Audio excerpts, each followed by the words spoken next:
Sacramento's area code. Hello, Don and Mike. Don and Mike, my brothers. Are you calling from Sacramento, California? I am from Sacramento, California. Beautiful. The last guy. I am a truck driver, but I am not a felon. Okay, the last guy the last guy that called. Did you like him? Yes. Oh. Do you think the call would have been better if Don and Mike had fought with him? Yes. Now you're leaving. I was looking for the fight, and I didn't get it. No, see, Rob, you led. I call that. Yeah, he led the witness. If you would please look to Question withdrawn. No, please look to reference Mike O'Mara versus all listeners. Yes, when I helped them along too much. Yeah, I was doing that for years. Helping them to prove me right. Don and Mike show. Hello. Hello. This has got to be Sacramento. That's what 916 is what it says on caller ID. Hello. Hey, this is Jeff from Sacramento. Yes, Jeff. Of course. Hi. I think that Kevin was a horrible representation of the Sacramentans. You could have done better, right? Oh, I could have been a lot better. Yeah. Okay. Now, Rob, you led the witness again. Hello. You're going to have to step away. This is just going to have to be just Mike and I. You're too biased. I want you to know I'm not pulling that hard. Hello. Both answers will be stricken from the record. Hello. Hey, good afternoon, guys. Hi there. Hey, I'm transplanted out in Oakland from Sacramento, and I'm just bursting with pride right now. Nobody could have represented my town better than that man. Thank you. All right. I love it. Whatever. Thank you. All right, we got a break. We'll continue this in a moment. Oh, and when we come back, who the hell is Antonio Sabato Jr.? It's a singer. No, soap star. Antonio Sabato Jr. He was on General Hospital. Never heard of him before. Anyway, we have a tape of him singing. Okay. Also, remember, I told you all these celebrities we have singing? That's right. We have Larry Holmes, Morgan Fairchild, Kim Alexis. A-list. And, hold on, Joey Pants. Yeah. Joe Pantoliano. He'll sing well. Singing on some stupid VH1 show. And you also have Bei Ling, right? Who is Bei? Yeah, I see. She is a hot Asian lady who was going to be in the third Star Wars movie, but remember got axed because she was in... Oh, isn't she a famous model? She was in Star Wars. Is that the Chinese chick that was in Playboy? Yeah, she was. She got axed out of Revenge of the Sith because she was in Playboy. Here she is. Bei Ling doing Madonna.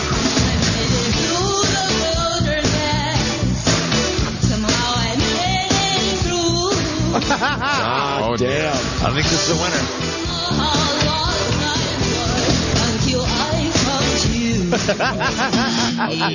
Hey, listen, I like that. We'll continue with your calls, and we'll listen to more of these great celebrity singers. Sounded like Clementine.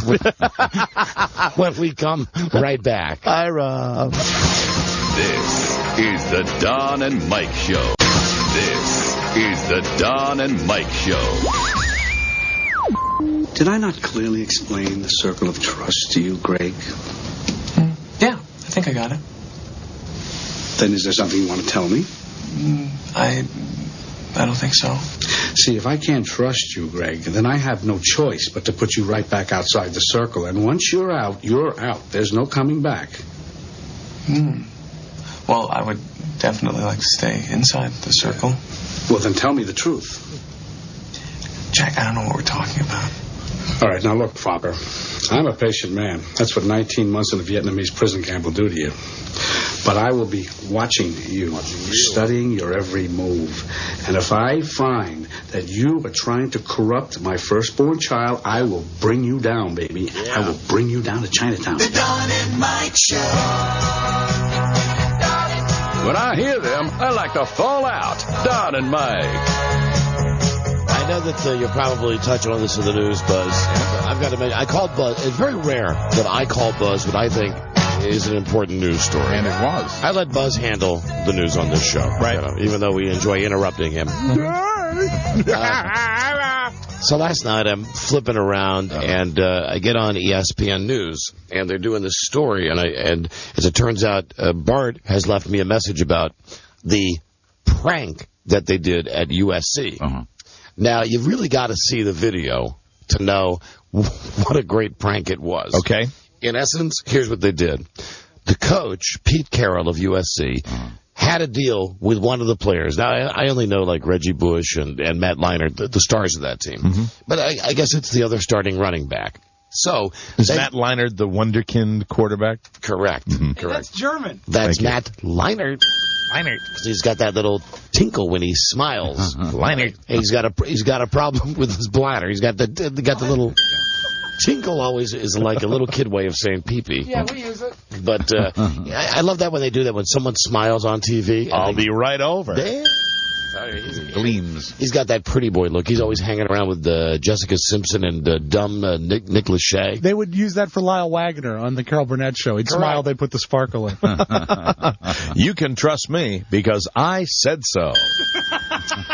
So I'm watching this, and here's, in essence, and Buzz, are you going to have this in the news? I do have it, yes. Then I will keep it brief. But I called Buzz last night, and I say, I never tell you how to run the news. I never tell you what to put in the news. But make sure, if I don't get to it, you get in the story about USC. Well, tell it. Okay. So the coach and the player have this deal. Right. It's the regular practice. There's some video cameras there, but there's not a lot of coverage. And the coverage that I did see on ESPN was a combination of whatever news crew was there and some home video with the fans watching the practice. Right. It goes like this, that the running back at one point in the practice says, I've had it. You're never going to give me the ball. And then he and the coach get into a heated discussion where the player's dropping the F-bomb. The coach says, hey, there's no person bigger than another guy on this team. If you don't like it, you can get your ass off the field. Right. And the guy says, F you. I quit this effing team. A lot of swearing. Meanwhile, they show assistant coaches walking up to this player and saying, come on. And he's like, they're trying to grab him by the arm and say, calm down. Suddenly he said, F it. Screw it. I quit this team. F you guys. Meanwhile, the coach blows the whistle and says, come on, get out of here. Let's get back to practice. The guy is screaming all the way back to the locker room. Which I guess is just like something this guy would do, Lindale White, apparently. Is that his name? Okay. Yeah, a little emotional. So then cut to the next scene, which is he's now on top of the building. He's on top of their training facility.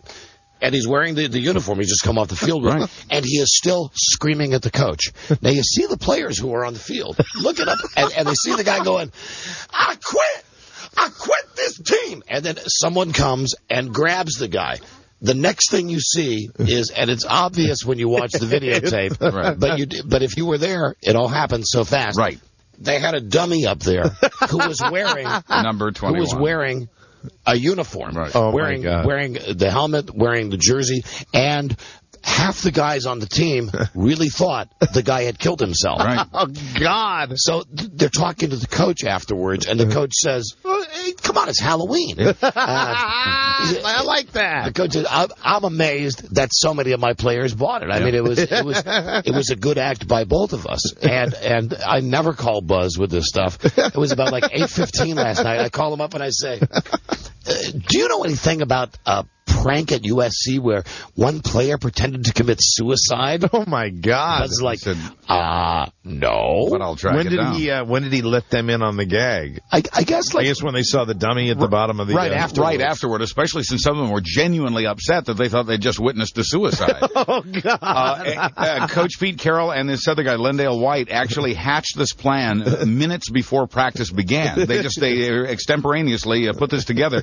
It worked great, and when it was over, the coach said, well done, we killed him. Congratulated the player when he returned to the field. You know what? That, to me, that's a good coach. Yeah. That's funny. I like that. Yeah. Anyway, was anybody upset with him? Because, there's always somebody that gets uptight about that's stuff what like I don't know what backlash there is today. I saw some of the players who, of course, want to be tough and macho, but a couple of them said, yes, that they were upset that, thought it was a bit much. Thought maybe you'd taken it too far. There's funny, and then there's funny, and they had one big dumb lineman, big like corn-fed.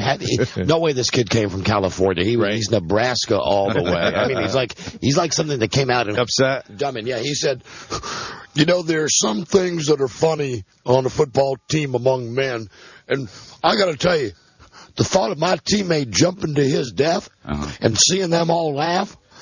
I'm sorry, I don't see the humor in it. That makes it even funnier, though. You got to have one. You have to have one guy like that, otherwise it's not really funny. You know, and then they show the coach who's like, "Hey, what is everybody so concerned about?" Oh my God, it was fabulous. And I would imagine for the guys that were in on it, that cements his relationship with the rest of the players. And very few were. Just I think one or two assistant coaches, the coach himself, and the player. Maybe only 4 people knew this was happening. Only 4 people. Yeah, knew. Very limited conspiracy. That is too funny. Which is why so I called Buzz with that immediately. It's like, Buzz, no matter what your lead story is tomorrow, I don't care if Bush pulls his pants down in front of the UN. You got to go with this USC thing. Yeah, that's a great story. And then I saw some of the video, so hopefully we will have a link up to some of that video at DonandMikeWebsite.com. You know, strictly at some point in the future. Strictly from a college football standpoint. I mean, the bottom line is these are pros, but they're pros and they're still kids, right? And they're still young guys. And I think to lighten the mood up, and I mean USC, you're talking USC, you're talking Notre Dame, you're talking about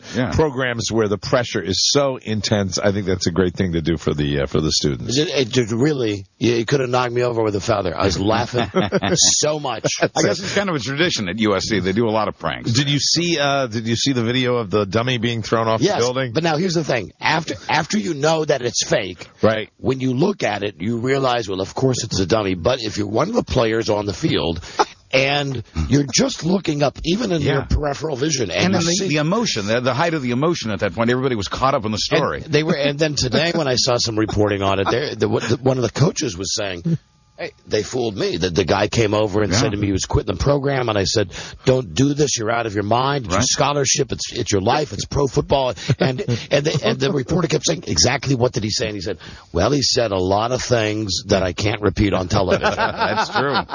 So anyway, so he played the prank on some of the coaches too. Yeah, there were even coaches were fooled, and obviously any onlookers and most of the guys on the team all fooled by it. Too great. It's too great. And now I guess I've ruined that for you if you had that during the news. That's no problem. The story had to be told one way or another. It's told.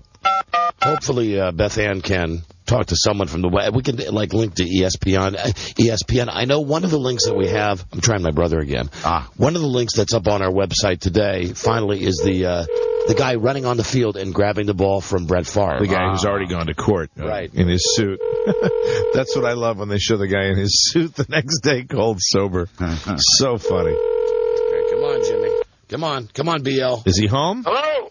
There he is. Jimmy. Okay. This Real World Minute brought to you by Gym Source. Okay, here he is. There he is now. I got a copy of that. How are you anyway? How are you anyway? Okay. All right. A belated happy birthday from everybody on the show. Yeah. Thank you. Now, I hope you don't mind. Did you get the message we left? What's that? Did you check your messages? We left you a message about 15 minutes ago. No, I didn't. I hope you don't mind me speaking out of school. I'm only doing this to embarrass you to do the right thing. Right. You friggin' moron. I mentioned our conversation on the way in today, and I mentioned, I don't think I said that I felt bad, but I did feel bad that I hung up on you and called you an effing idiot and said, don't talk to me until you call a doctor. But really... How are you feeling right now, Jimmy? Feeling fine. Yeah. But really, I mean, really? You think you had a seizure on Sunday night, and you don't go to the doctor? It was Saturday morning, yeah. Okay, Saturday morning, you convulsed? Yeah. But okay, idiot, why don't you go to the doctor? And Jimmy, I say idiot in a loving way. You're my freaking... Only in the best possible way. No, really. Right. No, really. You're my brother. Kind of like how I used to be called dumb in a loving way, right? No, listen, yeah. No, you know what, Jimmy? It's fine with me. Don't go to the doctor. Go ahead, because I've found out that death is really a funny thing. Yeah, don't you get where I'm coming from, you damn dummy? Yeah. Really, go see... How come you haven't seen a doctor? It just happened Saturday. I got to work because I'm taking Friday and Monday and Tuesday off for my other thing. But listen, don't you think? I'll go to a doctor. It's starting to slow down for the season. Right. Next month when I get laid off, I'll go see one. Now, after this happened, did you? I mean, have you been having any symptoms at all leading up to this? No, well, I had a small one back in the spring. Another. But then, that one I don't know if you could call that a seizure or not. But I mean, it's happened twice when I started into a coughing fit. It's Saturday morning. I love him, but how stupid is he? Really, Jimmy, go to the doctor. You have insurance.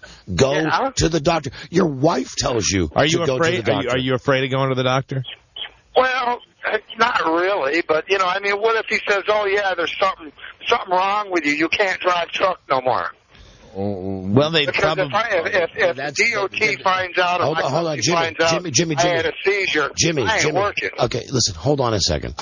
What happens if you're out driving the truck and you have a seizure? I mean, I hate to get all serious on your ass, but what? Well, then I guess I would probably end up taking out a couple people, wouldn't I? We don't want you to do that. That's right. So go to a doctor, for God's sake. Yeah, I mean, it could be something as simple as they'll give you some medication. It might just and be, you can drive a truck with the medication, right? Depending. Sure. And it might just be your black lung acting up. Black lung? You say these things are brought in. That's I don't know. Marnie says that she thinks it was from a lack of oxygen, but within 10 seconds of coughing, I don't think you'd have a seizure from 10 seconds not having any oxygen. Well, I mean, this is both times it's been brought on by coughing fits? Yeah, this last Saturday it was pretty bad because, like I said, I was sitting there at the computer and I started coughing. Next thing I know, I'm waking up on the floor with my face bleeding and everything else. Yeah, and that's when I got mad at him today. I'm like, really? And did you spit up some blood? No, I bashed my face on the computer desk, and then I bounced off of that and hit the dining room table with my face. Didn't you tell me that you leaned over and spit up blood first? No, I grabbed it. That's the last thing I remember, man. Yeah. And I'm waking up, and I'm shaking. I didn't have any control. Yeah, Jimmy, if it is something serious, the sooner they look at it, the sooner they figure out what it is, the sooner you can be well. Yeah. Yeah. That way we want you to be well. That's all. With That's a all, question that's all mark. I'm saying. Will you just please go? Now look I'm embarrassing you in front of all the people that are listening to the show. I would assume, though, even if he gets checked out, if they say, hey, it is seizures, he can still hunt. Yeah, sure. No, I'm not worried about the hunting part, but I mean, having a CDL license, man, if anybody finds out I had a seizure, I'm not working. Well, listen, it's too late now. It's on the radio. I mean, and I'm not doing that. I'm not doing that. Thankfully, nobody listens to your show over here. Jimmy, I'm not doing. I'm not doing. Tell me about it.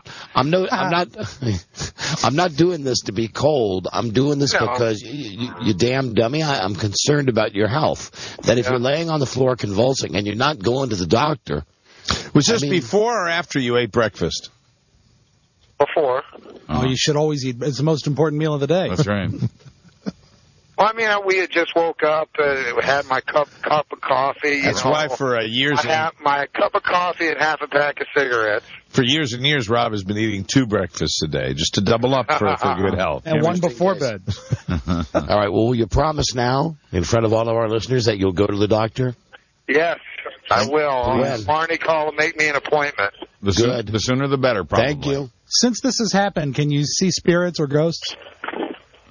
What's that? Never mind. All right, well, how else? I don't hear you. I'm in my stupid mixer. How is the rest of your life going? How's everything going? Yeah. Fair to middling. Uh-oh. I'll be able to tell you more next week. Very good. We look forward. That would be after the next COURT date. Oh, I see. I see. But hope it's not anything too serious. Tennis? No, it's just... That's right. Tennis. No, it's, you know what, Jimmy, it's standard. It's either... Clay? It's either a child from a mommy knows or a child from a mommy don't know. But that's secondary at this point, Jimmy. Right. That's all secondary. Your health, really, come on, you dummy. Your health is what matters. Yeah. Please. Okay? Okay. I'll have Marnie call and make me an appointment. Good. Okay, thank you. Can't guarantee they'll get me in until December or so, but... Listen, okay. Try to get I'll have her call and make the appointment. Are you on an HMO? No. Oh, okay. Listen, Jimmy... I don't know what we got. It's through the county, you know. Listen, I'm sure you can... Marnie's work and... I'm sure if you call the doctor and say you've had 2 seizures, I was like a DJ, they will, hey, how about some seizure shallot? Seizure? I am sure, Tu Brute said seizure. I'm sure that they will get you in. All right. Please. Yeah, please. Okay? All right, I'll have her call. And then keep some tongue depressors around.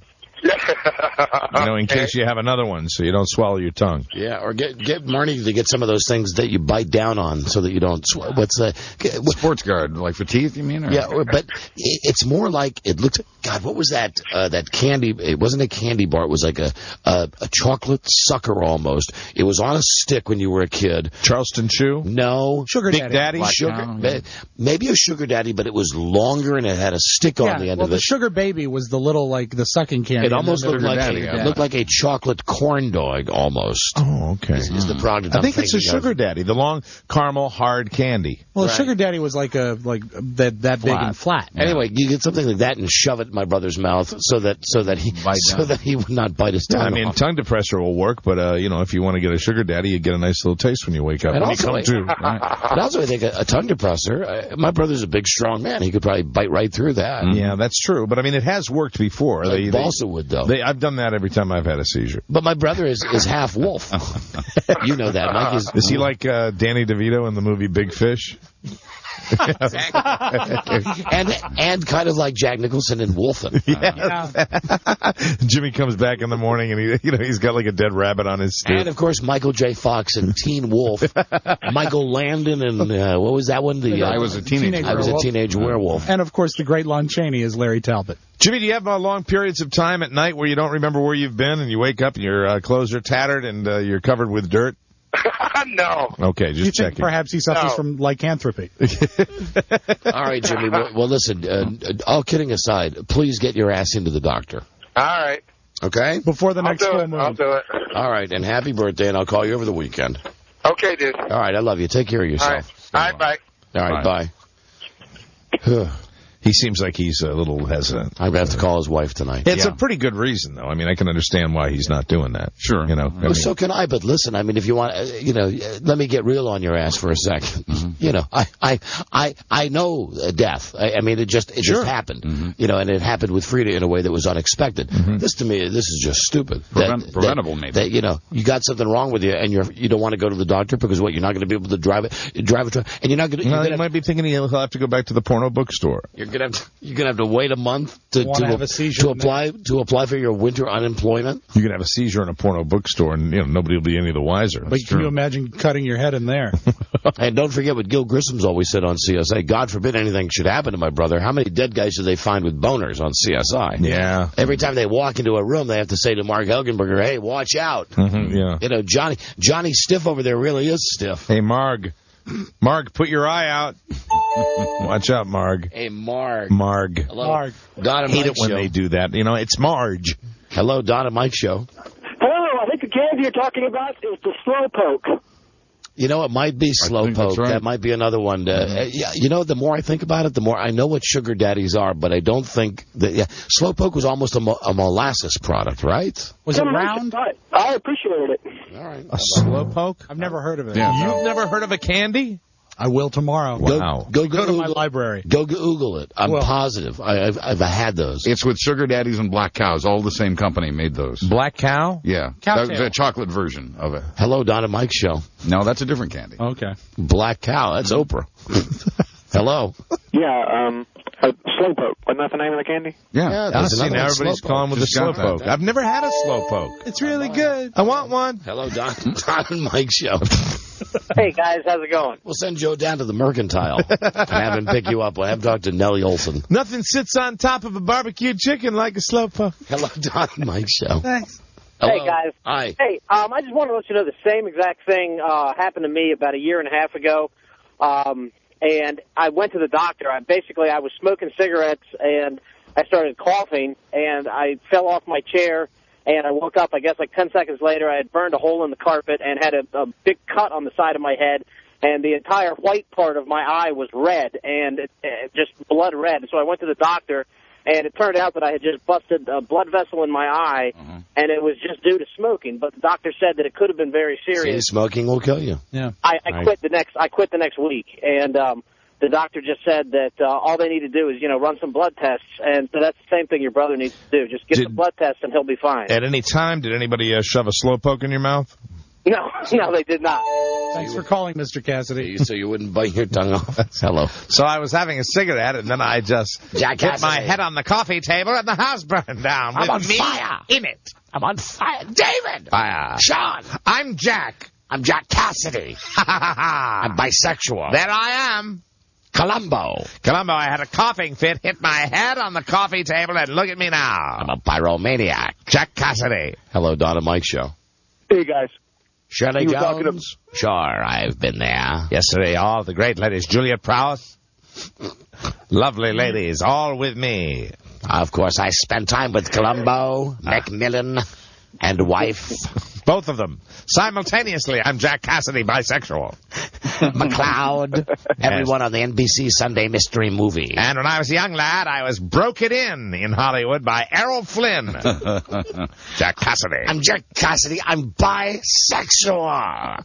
Elizabeth Montgomery and Dick York. They were bewitching.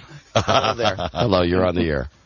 Hey, guys. Hey. Hey, Don, you were talking about seeing that Linda White USC thing last night. Did you also happen to see the end of Sports Center when they had Mike Tyson and Bobby Brown? Oh, yeah. Doing Monster Mash? How funny was that? Agreed. Every once in a while on the top 10 plays, thank you for the call, at the end of Sports Center, sometimes they put stuff that doesn't have anything to do with sports. Of course. And it's too great because it's Bobby Brown who's dressed. Celebrity he most resembles the guy from the Little Rascals. Really? Buckwheat. I mean, he's got that uniform on? He's got the gigantic afro, like the Randy Moss Buckwheat afro. And I don't know who the hell he's supposed to be, but it's quite obvious that Mike Tyson is supposed to be Dracula. Oh, really? Because Mike Tyson has fangs and has blood coming out of his mouth. Of course, again. And it's the two of them attempting to sing Monster Mash. Where was this? I don't even, like that guy said, it was just at the end of Sports Center. Wow. When they do the top 10 plays. It was like, and number 2 play of the day, well, here's Iron Mike Tyson. And they just show him like we did the mash. We did the Monster Mash. And then they go right on to the next thing. Maybe it was on that Bobby Brown reality show. Is that still on the air? I don't think so. Did they cancel that? I'm not sure. Nobody's watching it. You know what they show all the time on Bravo? And I've so had it with celebrity poker. And also, the celebrities that they get are not real celebrities anymore. Now it's the biggest celebrity that I saw on the most recent promo was Dean Cain, the fat chick from The Practice. Okay. And what's his name? Richard Belzer. You mean Cameron Manheim? Yes, and Richard Belzer. Those are their big stars. Cameron Manheim always wins on Celebrity Poker because she's got so many places to hide cards. That's not fair. You know what they're talking about now? Another ace, Ms. Manheim. They had such success with Celebrity Poker, they're now talking about bringing darts. Celebrity darts to television. That's the next step. That'll be like watching the grass grow. Yeah. If only they would really throw them at each other. Now, if you want to make a good show, how about Celebrity Jarts? Yeah. Now I'm watching. Now I'm watching. Right. And let's get Kirstie Alley playing that game. Last thing I'll mention about TV in this break. Am I the only one that watches those commercials and says, where'd the 50 pounds go? I mean, to me, yes, she's lost a little weight. It would seem to me that 50 pounds, I've lost 30 pounds, it would seem that a 50-pound weight loss on Kirstie Alley would be more dramatic than it is now. She'd be almost back to where she should be. Well, not quite the Cheers, okay? No. But she's definitely closer to fat actress than she was to Cheers. And sometimes the angles are deceiving because she still has the monster boobs. So when she's leaning over in her tight dress going, look, I've lost 50 pounds. You know, and incidentally, check that 26 pounds for me. Had a little relapse. Don't sweat it. Had a little bit of a relapse. You ain't drinking. Yeah, You're not drinking. Well, yeah, maybe that was why. And goddamn Halloween. Crappy holiday. Yeah, candy. Going to bring all that sugar into your house. Cupcake. Are you supposed to just let it sit there? No, you can't. Hey, hello, Reese's. Hello, Kit Kat. But hold on, it doesn't work that fast, does it? Well, no, I mean, it's just a combination. Nobody's metabolism works that fast. Like you would have candy on Halloween, and 2 days later you get like a 4-pound weight gain, right? Great, okay. Well, then color me up by 7 then. By the time next time I weigh myself, I'll be up 10. You know, F it. I'm over. Gaining it all back. That's the way I'm looking at it. Can only give up so many things. That's right. Don't take on too much. But look at Kirstie Alley, and no doubt she's lost some weight. No doubt. But they ever... You'd still have to break the seal, though. Yes, absolutely. Yes. You have to right. or get to. No, Buzz, have to. It would be have to break the seal. Get to. You'd like to get to, wouldn't you? You know what it's like? Just kidding around. Are you sure?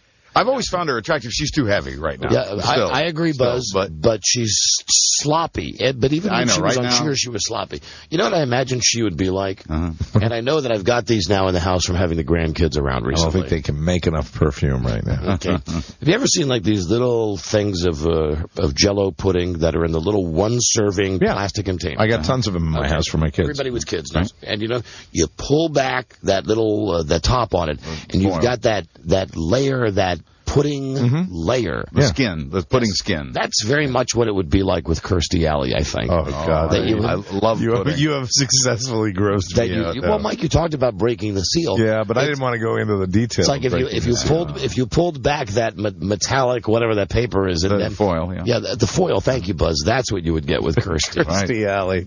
Well, Mike, you did break down the third wall by telling everybody about I had that guy, breaking the seal. I had that trainer that I knew that worked at the health club. I went out to lunch with a bunch of these guys that worked in a health club, and it was a bathhouse, actually, a men's bathhouse. Yeah. But this one guy, and there are plenty of guys like this that have an affinity for fat chicks, heavy women. Break the seal. As cruel as it may sound, some of these guys, it's a real thing that they have, and other guys do it just almost recreationally. Right, I get that. Like the rind on a wheel of cheddar. And isn't that the guy that said to you something about, I broke the seal? Break the seal. That was his. I don't remember the guy's name, but all I know is I was laughing so hard.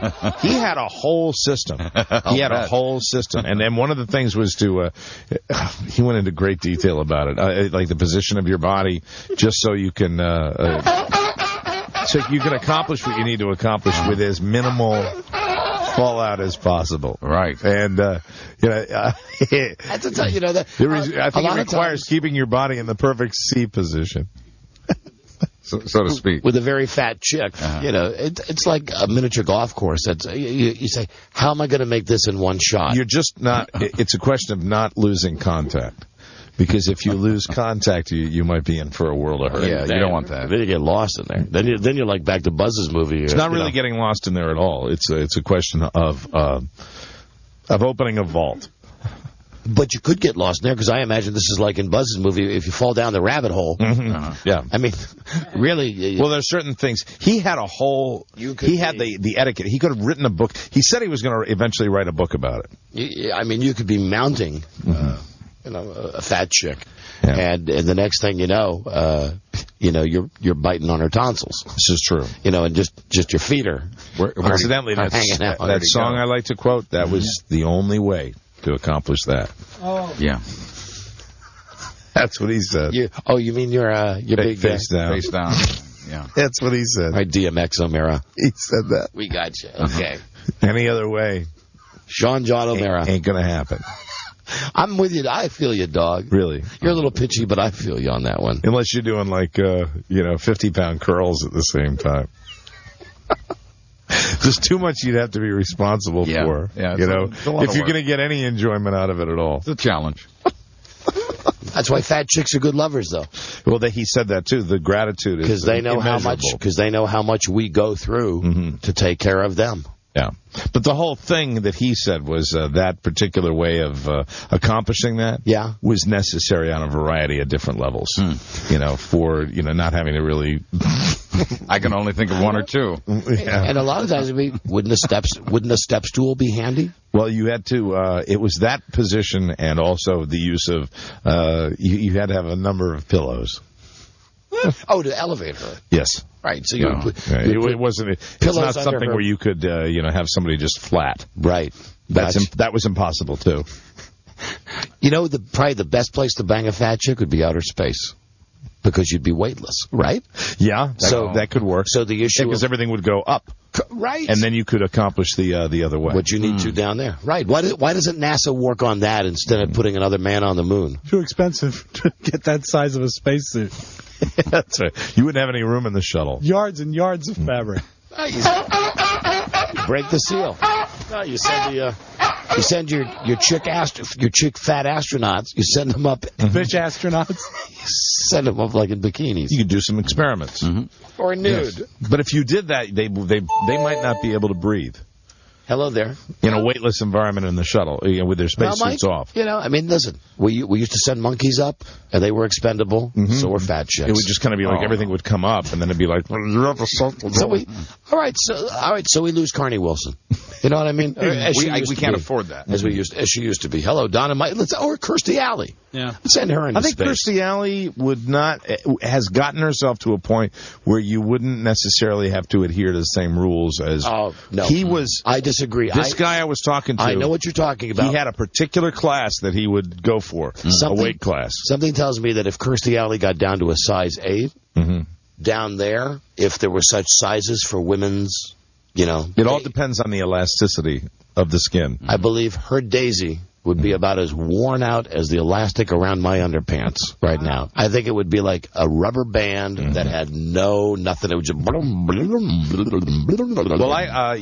we watch The Biggest Loser at my house a lot, and there are some of those people that lose the weight and are okay, and then there's some people that lose the weight that are enormous, and their skin is the same size as when the fat was right. there. How about Caroline Ray? Do you think that you'd have What the F is she doing hosting that show? Would you have to break the seal with her? Almost. Absolutely. I was watching her. She's sitting up there and admonishing these people that they haven't lost enough weight. And you look and you see the bra line with the 16 rows of skin underneath it. Hello, Donna Mike Show. Hello. Hey, Donna Mike, how you doing? We're doing great, thanks.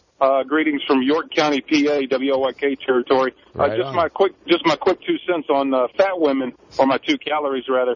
I think the best thing about a fat chick is she lets you try a new wrinkle every night.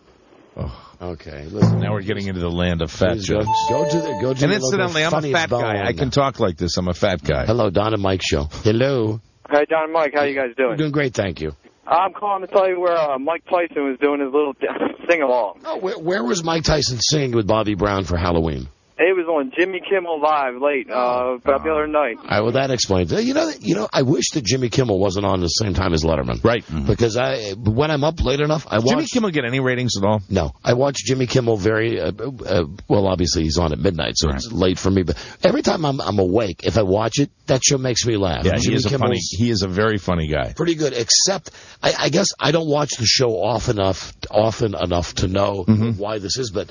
He wears a suit and has a desk now. Jimmy Kimmel? Yeah. But he doesn't wear a tie. No, he doesn't, but he wears nice suits. He wears the man show outfit, where he's got the jacket, he's got the blue shirt, and then a white T-shirt on underneath it. No, that's his uniform. I've seen him when he's much better dressed. Really? Yeah, well, when he is wearing a real sharp suit and a nice. I for whatever reason, I always just pictured him like when he was on the Fox NFL show. That was the uniform he would wear for his talk show. He should bring some of that funny to Monday Night Football. Just a little bit. Well, they give him 1 minute. They give him a whole 1 minute at halftime. It's time for a punchline. Not helping. The funniest guy in the world won't work with Al Michaels. That was last year. Hey, Mike, the funniest guy in the world will be working with Al Michaels next year, and his name is Joe Theismann. Hallelujah. I think tomorrow, Joe... Comedy, thy name is Theismann. I think tomorrow Joe's coming on the show. We're going to yell at him about what it's going to be like for him to go to Monday Night Football. Shecky Theismann. Way to go, Joe. Don and Mike, hello. Don and Mike. Yes. You won't believe it. There was an episode yesterday, I watched on CSI, where a guy was perfect doing big girls, and this big girl fell asleep on him and killed him by mistake because she got That's drunk. a repeat, right? That's a good CSI. Yeah. That's a good one. And is that the one that's not the one from the Fatty Convention, is it? Yep, I think so. Mm-hmm. Has 3 in it.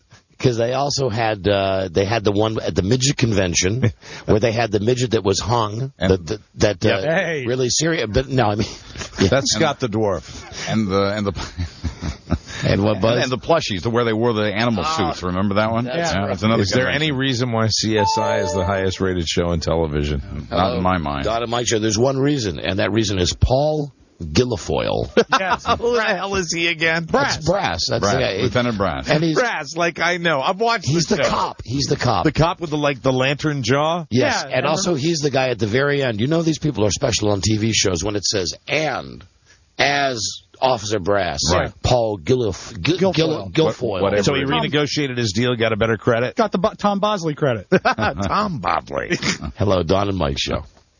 Hey, guys, I was just letting you know that Bobby Brown was playing the part of his namesake, Mr. James Brown, on Jimmy Kimmel. All right. Thank you, my friend. Appreciate it. All right, later. Later, guys. Much later. You know, we've got a break. We've got Buzz. We've got something involving swingers for you today on the show. I'm not sure, but I just looked by the window. They don't have the hallway lit, but I think Shondell might have walked by with straight hair. Hey, Big Russ, that was Mike O'Mara who said that. Yeah. Oh, that's right. We're in trouble with him, right? Well, not necessarily. No, you're in trouble with him now. He's a good guy. It's just, you know. Russ, be careful. I wouldn't. No, I'm sorry. It was Michelle. It was. She just came by the window again. She has straight blonde hair, too. And she's never had curly hair. She's never worn curly hair. That's true. You've never seen the curly hair. Michelle, would you like to come back by the window again for a first? Just if you're listening, Russ, because it got back to me from Shondell's party that you were a little pissed. Sorry, Russ. I only... There you go. There she is. There she is. Hi, Michelle. Michelle. I only kid about your wife, Russ, because I respect your wife, but more importantly, I respect your big left fist and your big right fist. Yeah, and he's the kind of guy, always has been. Just looks like little Iron Man. Like Mr. Incredible. You know what I'm saying? Mm-hmm. Step on me like a freaking grape. Come on over. And he'd assume that like old John L. Sullivan, like 1908 boxing position. I think so. Right now, you and me. What is Ron Burgundy? I was just going to say, because Ron Burgundy says something like, I've got John O'Sullivan right here, and I've got whatever, and I've got... And you're going to meet them both. We're back right here. And they're running that now all the time on That scene is too great when he's driving down the road. La, la, la. This is a good burrito. I'm full of this burrito. And that's when he throws it at Jack Black. Jack Black kicks his dog over the bridge. What matters to you? Oh, let's see. Poetry, good scotch, and, of course, my little friend. Baxter. And then Baxter. That's it. Typical Anchorman's dog. Yes. Jack Black. Baxter. The great Mike, and now you'll agree, the great Will Ferrell? Oh. At least in that movie? Come on. He's great in that movie. Come on. He's great in that. I can't call him the great Will Ferrell yet. No. But he's got potential. He's going to make a lot more movies. Thank you. And listen, besides the Buzz swinging thing today, really, but we do have a swinging feature for you, Buzz. Good. We're jam-packed, just the way Craig Wilson likes it. Okay, there's a good Craig today. And Wednesday. I know what's coming up next. Oh, everybody loves this feature. Really, it's one of our favorite interview segments, where we get some dumbass on the phone. Explain yourself. Oh, goody. Okay, so that's coming up. And I don't think we're going to be doing this anytime soon. Where in the world is Joe Archer? Oh, come on. I'm starting to like it. No. I'll go throughout the building. No. We'll be right back, everybody. This is the Don and Mike Show. It's the Don and Mike Show on Pittsburgh's new talk station, The Edge, 1550. Hello, my baby. Hello, my honey. Hello, my ragtime gal. Send me a kiss by wire. Baby, my heart's on fire. If you refuse me, honey, you lose me. Then you'll be left alone. Oh, baby, telephone and tell me I'm your own. That's the frog. Yeah, you're right. It's the Warner Brothers frog. WB frog. Everybody do the Michigan ride. Everybody likes the Michigan ride. This is retarded. Every name and Jane and Ruth, from Weehawken to Duluth. Slide, ride, glide the Michigan, stomp, romp, off the Michigan, jump, clump, off the Michigan ride. The Don and Mike Show. I don't think he was through. That. I ain't saying she a gold digger. She ain't messing with no broke. It's the Don and Mike Show. Hi, Mike. Hi there. There you go. Is this the guy for the thing already on hold? That's the commissioner. Okay. Hold on just a second. Beth Ann just brought in this from the electronic mail. DonandMikeWebsite.com. Dear Don and Mike, tell Joe to answer the phone. Well, he's very busy. Yeah. My dad went to high school with Kirstie Alley in Wichita. Uh-huh. He told me her nickname was Windy because you know that she would make lots of windy noise when he had sex with her. Wow. My dad says Kirstie Alley was easy. and she slept with a lot of guys in high school. How about that? Isn't that something? Okay, how about that? So let's, Joe, put that guy through if he happens to call again. Come on, answer the phone. Now, the name of this segment, very simply, ladies and gentlemen. Explain yourself. Right. This is where, now we don't use the fake voices. Right. We don't do the Larry King thing. No. This is just something so stupid that the guy has to explain himself. And we see how well he does. Maybe you've seen this guy on TV on some of the pregame shows. He's the idiot that's gone to every NFL stadium and has tailgated everywhere. Oh. And the NFL has now sanctioned him as the commissioner of tailgating. And that's worth its weight in gold. And Mike, I know you're looking for like a prep sheet. We don't even. No, have... I was told we don't have that. Oh, no, we don't sheet. even. We don't have a cheat not sheet. That big a No, deal. I was told we don't have that. I was already told that. Oh no, I thought you were looking for it. I wasn't looking for that. I don't got it either. So who knows? All we know is Rob just said he's the president of tailgating. He's the commissioner. The commissioner of tailgating. See, well, if it had been written down, I would have known it. Please get it right. Right. Sorry about that. Okay, so let's welcome now to the show. What's his name? Joe. Joe Kahn. Joe Kahn. Hey, maybe it is a con. Hey, Joe. Yes? Hi, welcome to the Don and Mike show. You are the commissioner of tailgating. That is correct. You know, being a commissioner is not an easy job. This year I'll travel to 47 stadiums. I'll cover about 35,000 miles. That number is significant because I got Campbell's Chunky Soup to donate cans per mile to Good. Listen, the whole thing with this, Joe, if you'll just, I think we understand the concept. We had just one real simple question for you. Yeah. About being the commissioner of tailgating. Here you go. Yeah. Explain yourself. Well, it's very simple. You know that tailgating needed a commissioner, and the first year I did it. Hold on. Explain yourself. Explain that, please. Well, 1996, I went to every stadium in the NFL, and... Okay, stop. Explain yourself. Explain that, please. And now I walk around and eat everybody's food. Uh-huh. Okay, but let's get back to the beginning. Yes, we need an explanation. The commissioner of tailgating. 1996, I went to every stadium in the NFL. I was the king of tailgating. Okay. Explain yourself. Stop right there. We like ourselves, don't we, Joe? Yeah, that's all right. In 1997, that I realized kings can be overthrown, but commissioners are for life. Explain that comment. Explain yourself. We all know you can't get a commissioner out of office, and that's why I'm the commissioner of tailgating. I am the lifetime commissioner. Okay, again. Explain yourself. Explain that comment. How are you the lifetime commissioner of tailgating?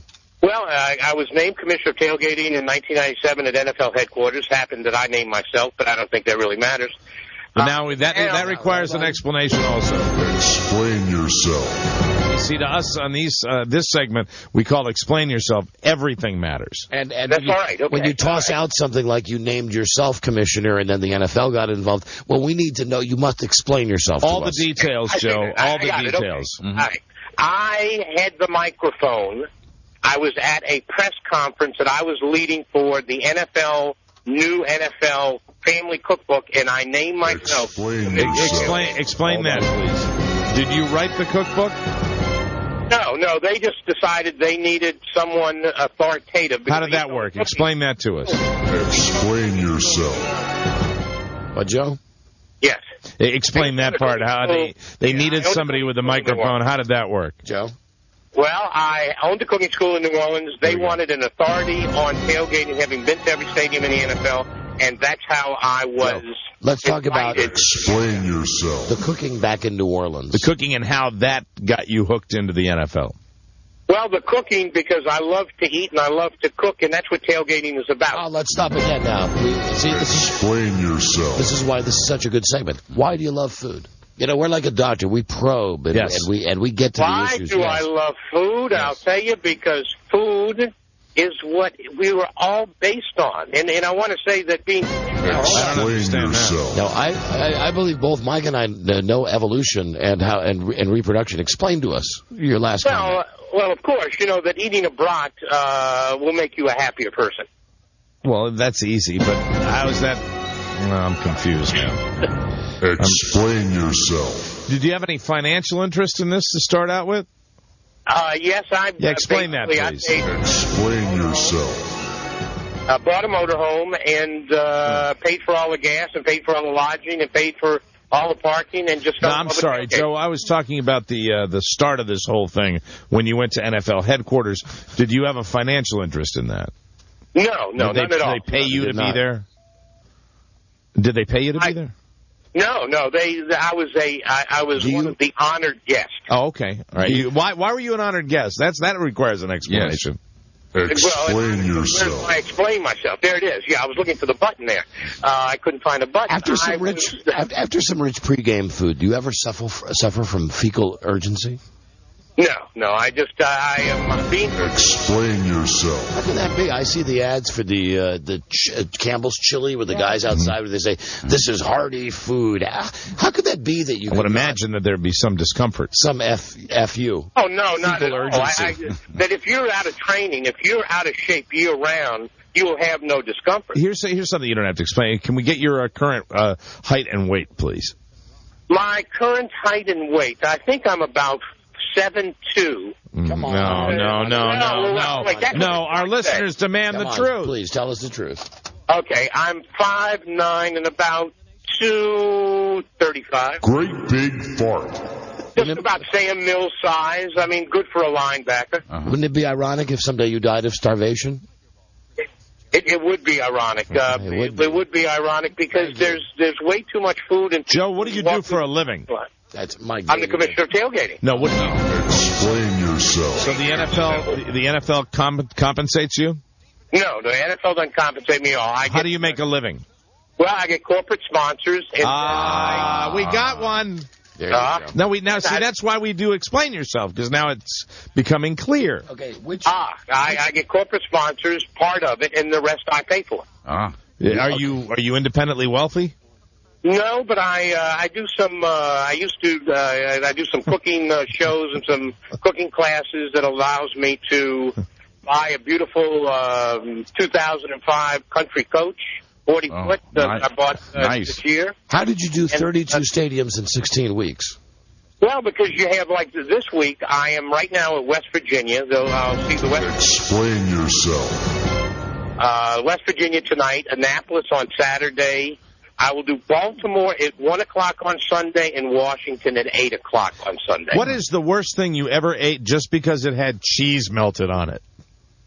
Whew, man, I don't know, something like these Cheese Whiz nachos or something. But I'll tell you, the worst I ever had was at Penn State when somebody gave me scrapple with chocolate on top. Hey, what if that wasn't chocolate? You know what I'm saying? That's nasty. You know what I'm saying? Wow. That is bad, but as commissioner, you have to eat it. What is your current income? What'd you call current income has to be somewhere in the, I think about 6 million, 7 million. No. Explain yourself. Explain that comment. Now, listen, I understand no one likes to admit their salary. Do you make enough that you can make a living being the commissioner of tailgating? You know, I did before the gas went up. Is it seriously affecting you? Oh, I'll tell you that the highest I paid this year was in California. To fill up the mobile home? Yeah, the motorhome. The motorhome. Mobile home is where you have tornadoes. Right. That $3.75 a gallon. What a guy he was. In a 100-gallon tank. $3.75. And what is your accepted hand washing frequency? At least 15 times a day. 15 times. Good. Hold on. Will you say that again? I'm going to hook you up to the lie detector. How many times a day do you wash your hands, sir? 14 times. Would you stop lying? 13, 12. Oh, my God. Do you have a regular house? No, just my motorhome. I live full-time in my motorhome. Wow. Do you really live full-time in your motorhome, Joe? I do, and that was one of the, I'll tell you, one of the tragedies of it's almost like survivor's guilt of New Orleans. I'm from New Orleans. I live in New Orleans full-time. But you have a motorhome. Well, you could still live, there. And I just drove out. Yeah. So this is your job. This is my job. I get to travel around. This year, I'll do NASCAR. I'll do Jimmy Buffett. I'll do some drag racing. I'll do some steeplechase. So you're really whoring it to everybody. You used to just be with the NFL. Now you're getting. But at least we got to the bottom of it. That's why we do explain yourself. Explain yourself. I think he's to make money and to be full. To make money and to be full. I think he's fully explained himself. I think so. There it is. There it is. Life is good. The NFL is okay with you going to NASCAR? Yeah, and the NCAA is happy now. The only thing, of course, is about the being commissioner. I do have to explain myself. Of all the cities that you visit, what fans would you describe as the biggest pigs? And I mean that in the nice. Not the hoggets. In an eating. I mean, really, in purely, and not like ugly or anything, but in purely an eating frenzy way. Who are the biggest pigs? Easy frenzy way. Are we talking NFL or are we talking college? How about NFL? NFL. I would probably have to say the pigs of the NFL probably are in New York. Oh, yeah, interesting. New York, yeah. And how is the sex, Commish? How is the what? The sex on the road. Well, I'll tell you, if some beautiful young lady knocks on my door late at night, I think 2 words: Kobe Bryant. So are you married?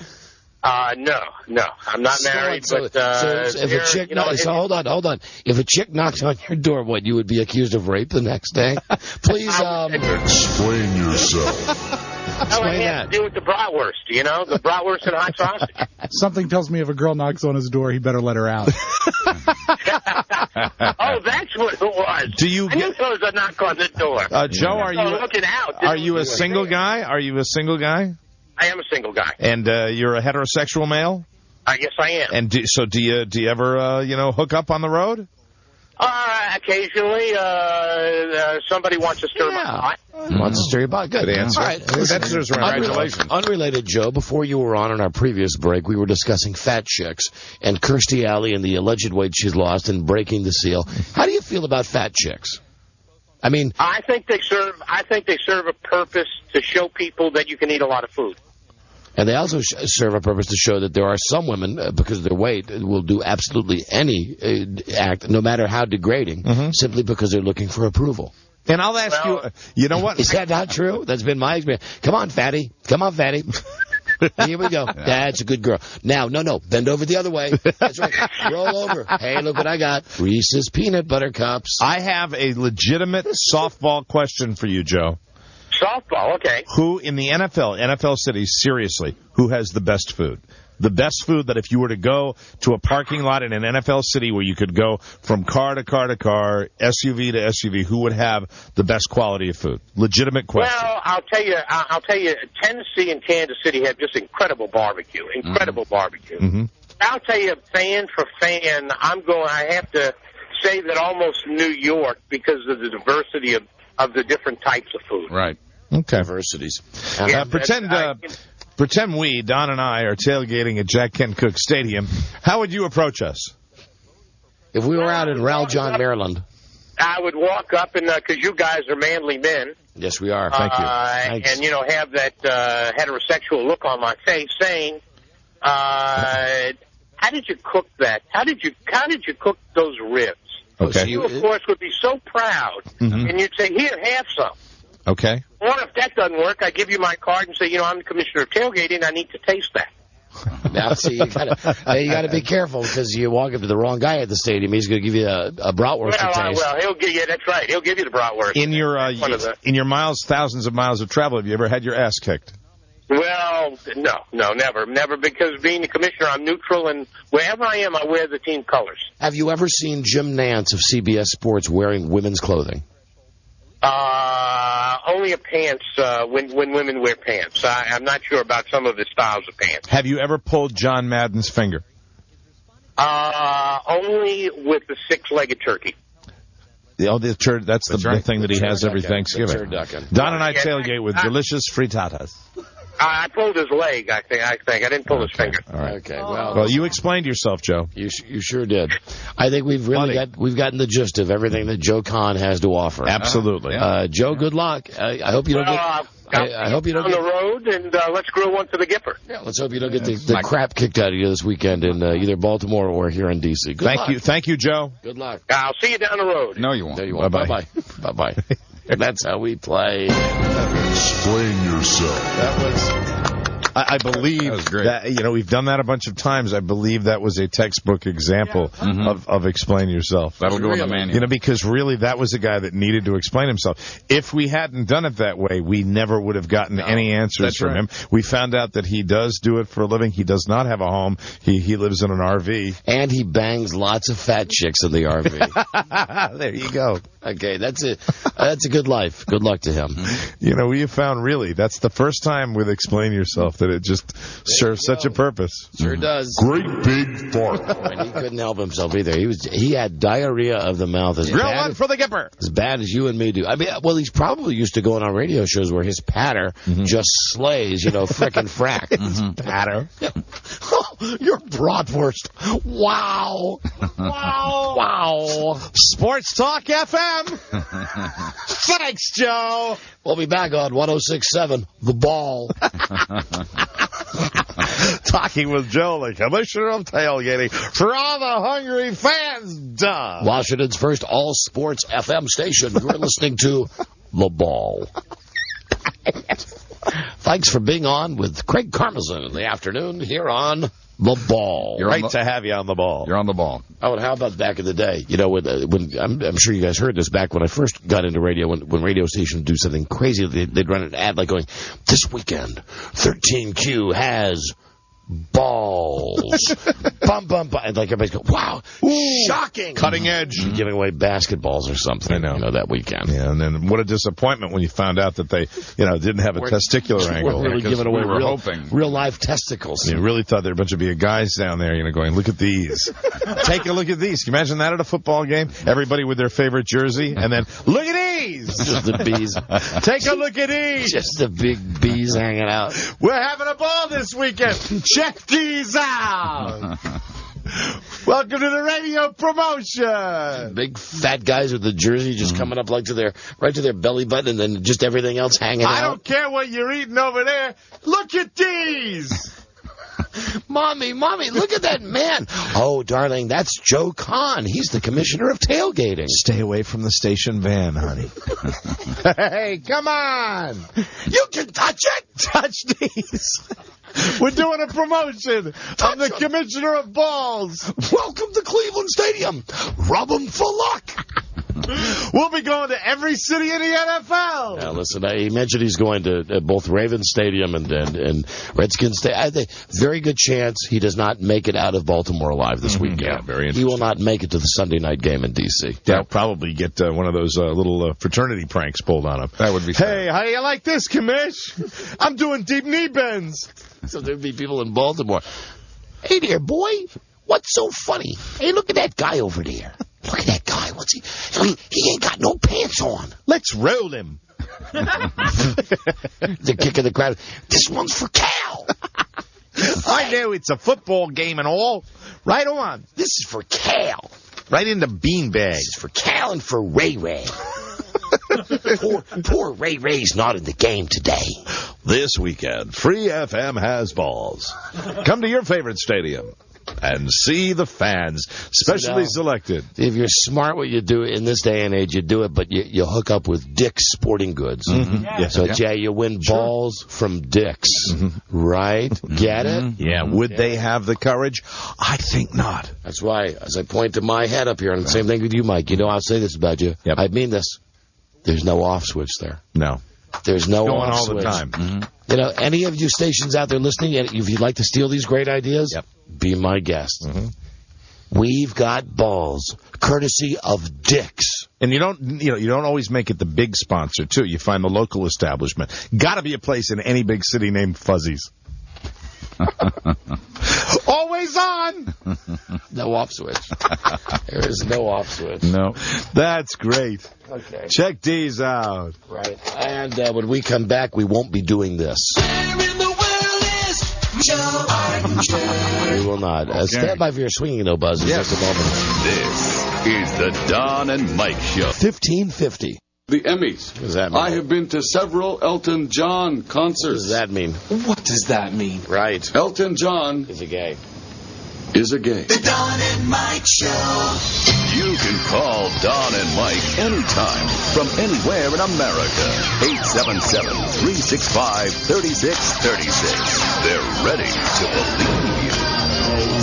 This is Scott Thompson saying Don and Mike are a gay. That's the guy from the show. God damn it. Right. The Don and Mike Show. Thank you, Dude Walker.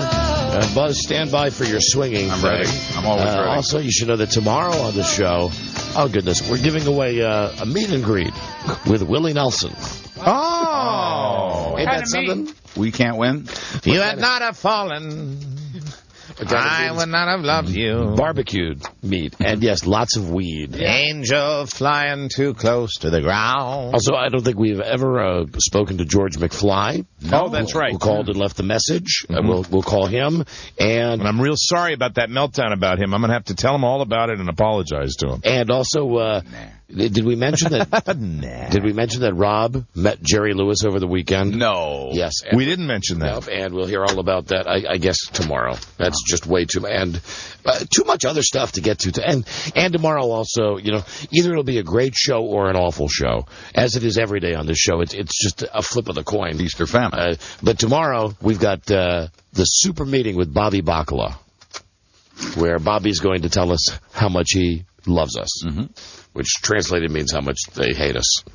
So anyway, we're supposed to have that meeting and then come in and do a good show for you. So we'll do our best tomorrow. Should be fun. We'll see what happens. We're going to give him some truth serum, and then we're going to give him some queer juice. I'd forgotten about that until this moment that you just mentioned it. Yeah, come on, Mike. Be there. As a matter of fact, be like me. Get there early. Hey, fantastic. Get there early and get a good seat. Yeah, I think it'll be plenty of room. You're going tonight, aren't you? Yeah, I'm camping out. Tents are us. But first, get a good education. The rest are going back to school. Let's go to the USA Today. Craig Wilson. Can I just say this? Let me take off my, speaking of queer, take off my queer glasses that I have to wear to read. This guy delivers. This is a comedy writer like I don't know of anybody that puts out comedy material. This guy's on a streak. He's on a winning streak. We only... It's a brown streak.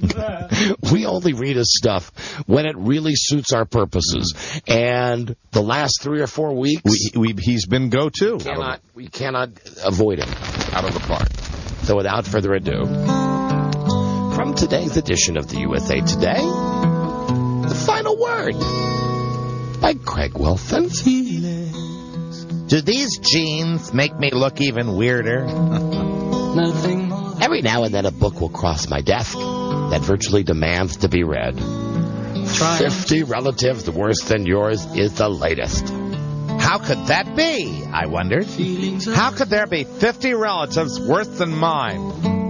Not that I don't love my relatives. I do. But most of us, at one time or another, have looked around the holiday table at the assortment of aunts and cousins and brothers and nieces and quietly asked ourselves one question. Who are these people? With Thanksgiving only 3 weeks away and Christmas barreling down right behind it, maybe now's a good time to count our blessings and be thankful we don't have the 50 relatives laid out in Justin Raz's new book. But I suspect everyone will do what I did. Thumb through. I bet he does that a lot, thumbing through. Thumb through to see whether any of the relatives listed come close to anyone in our own clans. The Wilsons came out relatively unscathed. Lucky for me, I have a very small family. And to be honest, many of them are dead, which makes things much less troublesome. The number one worst relative was listed was the perfect family. We've all met them. Kids are bright, dad's successful, mom volunteers, dog behaves. I'm happy to report that we don't have any perfect families in my clan. Not even close, thank God. We did have relative number 4. Really firm handshaker. That was Uncle Bud. My dad's cousin. At family parties, you avoid him like the plague to keep your fingers from being crushed in his vice-like grip, the profile reads. Uncle Bud was also a backslapper. I didn't get near him for decades. We're safe now. He's dead. Number 9. Holistic New Age aunt. Into hemp plants. Good pot. My aunt kept the hemp in the barn and her pot on the stove. I suspect she might have gone for the healing crystal vow. Now, Buzz, let me stop. Gone for the healing crystals. What? Let me just stop that for a second to ask. Now, when he mentions holistic New Age aunt into hemp pants. Hemp pants. Yes. Good pot. My aunt kept the hemp in the barn and her pot on the stove. Okay. Is he making a weed reference? In both cases, yes. The hemp can be used to make rope or in this case, clothing. And he's saying that she wasn't into pot, but she did have some of the holistic cures and stuff like that. Buzz and his people, they're always talking about how it makes great clothes and fabric and rope. Yeah, right. And then they get the pants home, take them off, and smoke them. Saw a lot of that on the campus of VCU. Oh, it's good for rope. All right, back to Craig Wilson. Yes, please. Number 13. Girl Scout Troop Leader Mom pushes cookies. We have our own version. Cousin Martha pushes Sally Foster gift wrap. We have enough to cover the Statue of Liberty twice. Number 15. Uncle Stan the cameraman. Photographed every family function. Not the Wilsons. We have cameras, but never with us. We prefer to make up our past. Number 23. Jewish mother. Master of making you feel guilty. The Wilsons aren't Jewish. But that doesn't mean some don't play this game. We'll mention no names. That counts because that's a mention about his mom. I'm sure. Number 24. The family newsletter publisher. Wilsons don't do this either. Although my brother does send out an update every Christmas, not so much after a holiday letter as a train of thought musings of a crazed man nearing 60. Number 37. Cheek pincher. Wilsons don't pinch cheeks. That is a lie.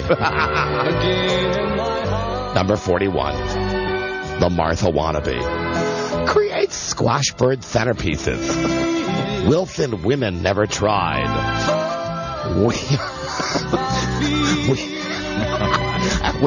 Okay, this is the winner. I'm sorry. I didn't plan it out this way, Mike. We only butter our squash. Winner. I can't believe it's not butter. Number 45. Hold on. A new winner? This is why we can't read this in advance. Mike, you are the winner. This is better than we only butter our squash. Yes. Okay, number 45. Number 45. Inappropriate uncle. Winner! Entertains kids by burping. Okay. I confess. I'm the inappropriate uncle. I thought that I had you with we only butter our squash, but no. You got inappropriate uncle. Jesus Christ. Why don't you take it from the top? Okay. Go ahead. Number 45. Inappropriate uncle. He entertains kids by burping. Okay. I confess. When my niece and nephew. Hold on. I'm sorry. Let's just do these. Just caught me by surprise. Let me get mine in, and then we'll go right to yours. Okay. Number 41. The Martha Wannabe. Creates squash bird centerpieces. Wilson women never tried. We only butter our squash. Number 45. Inappropriate uncle. Entertains kids by burping. Okay. I confess. No. I confess. When my niece and nephews were young enough to be impressed, I'd amaze them with my chew and show routine. Oh, my. Now I'm going to choose Uncle something. Craig's going to show you his chew and show routine. But they moved on. Yes. some Wilsons actually grow up. There it is. Now that's... I had no idea that he was saving the best for last. Yeah, no, if you heard that right at the very beginning, you might think, what's so good about this? The guy actually makes some good points, like about the family newsletter. Gather around, children. Uncle Craig's going to do his chew and show routine now. Now, what are you doing? We only butter our squash. Mommy, Uncle Craig is being inappropriate again. Hello, happy holidays. I'm the inappropriate uncle. You won't believe, Mommy, what he's chewing and showing us. I mean, the whole thing was the last two sentences. Yeah. Oh, and there was a mention to his mom, and also the really firm handshaker. Right. Uncle Bud. That with my Uncle Bud. Bud. Family parties, you avoid him like the plague. And also there was a lot of... Boy, he is a fan of the death, isn't he? Yeah, well, I think it's his age. I think really, he's mentioning it in every column. I think it's more than his age, Mike. It's all around. I think it's a word that maybe kind of sounds like age. Uncle Bud was also a backslapper. I didn't get near him for decades. We're safe now. He's dead. Oh, man. He's with Teddy now. That was it. And Maurizio. Thank you, Mike. I knew you'd remember. Cheek pincher. Wilsons don't pinch cheeks. BS. Don't even know why he tried that. Oh, man, that was a winner today. A surprise winner. And, that is the way. You don't look at it until it's in front of you. Right. Absolutely. Wow. Okay, congratulations on your victory, Mike. Yes, and here I was thinking, it was the second to last line. I thought you had it. I thought you had it in the bag. Do you believe in miracles? Inappropriate uncle. Victory! Craig Wilson. When we come back, Buzz Girdley. Yes. Here you go, Buzz. As you know, Buzz has an open marriage with Martha. with her, too. His wife, Martha. Both of them. Marsha and Martha. Now, you have been married to Marsha for 30? Three decades. Big 30. 30 years, yes. And all kidding aside, so we can get to the swinging thing. Yes, right. How you maintain it only happened once. But how many years ago was it? Like 20 years ago now. 20 years ago. The mid-'80s, when we were foolish kids. And you were on a tropical island somewhere? Is that the truth? Jamaica. Okay. Jamaican me horny. When we come back, it's Swingers Central. Now, who are the Swingers? Show me your red stripe. From Hawaii? It's a spokesman. No, this is a different one. Hold on. It's a spokesman for the National Coalition for Sexual Freedom. Oh, beautiful. God bless and she can discuss etiquette. It's good. Club. Oh, you know what? They're swingers in Indiana, Buzz.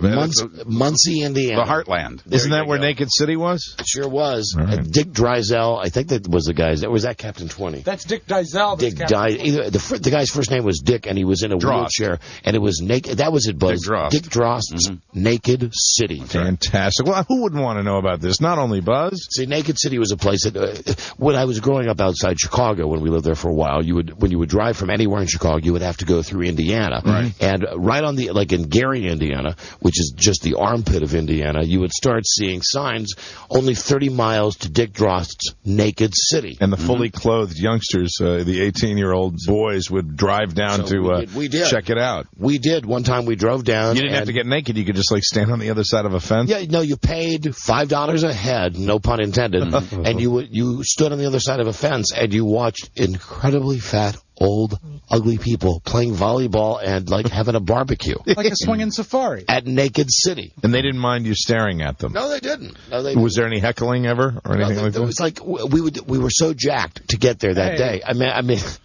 that we you believe it? We're finally going to Naked City, and the signs were as bad as south of the border. Was it an amazing disappointment when you got there? Perhaps maybe the biggest letdown since Free FM, or a letdown as big as the incarnation of Free FM. Wow! When you realize they all looked like the guy on the game Operations. Yes, but I digress because this is about Buzz, right? About swinging Buzz. So Buzz, put on your swingers hat. Oh, it's sex time. And your robe. Question. Yes, and Buzz and sex and swinging and etiquette. All you women will want to rub yourselves right up against your radio. Buzz will be doing his goddamn sexy thought, won't you, Buzz? I will. Yeah, shut up. We'll be right back. This is the Don and Mike Show. Breast of a 43-year-old woman. No, they don't, Miss Wiss. They're quite impressive. Bordering on spectacular. We have to be running along now.